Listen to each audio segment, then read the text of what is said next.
Ms. Custer, on a related topic, bringing up clean energy, I have a question on it. The change to a clean energy economy for environmental reasons as well as reasons of national security will be complex and will be costly. Turning our economy around will require government investment. How do you do it while still decreasing the deficit? So let me just revisit. I'm reading an article about a meeting arranged by New Hampshire Congressman Bass. So it's right here in black and white in the Pellet Fuels Institute newsletter. I don't think it's something that you can just walk away from. What I think we do need to do is invest in good jobs right here at home.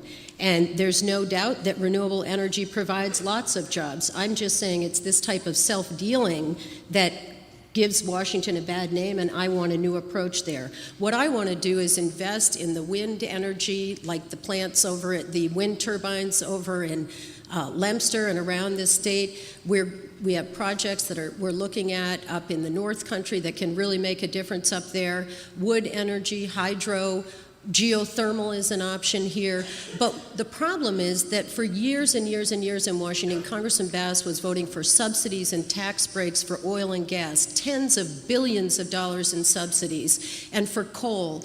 And then he voted for offshore oil drilling and to deregulate offshore oil that led to the biggest environmental disaster of our lifetime. There's no wonder that we can't get the renewable energy off the ground because it's not a level playing field. So I want to cut those subsidies to oil and gas and to coal, and I want to give New Hampshire a running chance to compete in renewable energy. So, Mr. Bass, the question ends up being about government investment and balancing that against the deficit.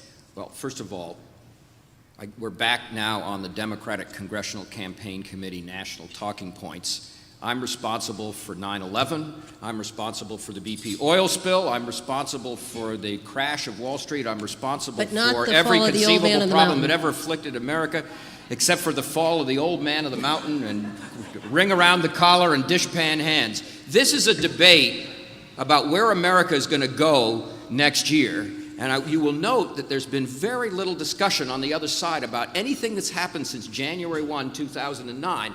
And the reason for that is that the Democrats have failed. And it's time for a change. And the fundamental question that we face in this debate today is, do you want to have more of what's gone on for the last 20 months in Washington, D.C., with $1.5 trillion deficits, borrowing money from our children and our grandchildren, huge new government programs, or do you want something different? Do you want entrepreneurship, spending reductions, less government, a new fresh approach to looking at the health care issue to make it work better? That's the fundamental question that we face here this morning.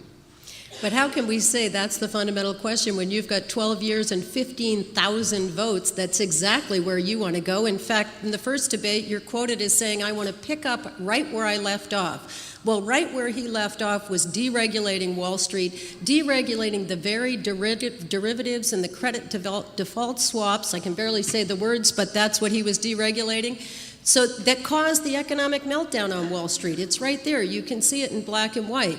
What I want to do is invest in small business and help families right here at home. And the last thing I want to do is send some special interest congressman back to Washington who's been self-dealing, looking out for special interests all across this country, on Wall Street, in oil and gas companies. I want to give the people a voice and put people over politics for a change. 30 seconds to respond? No response. Okay, we'll move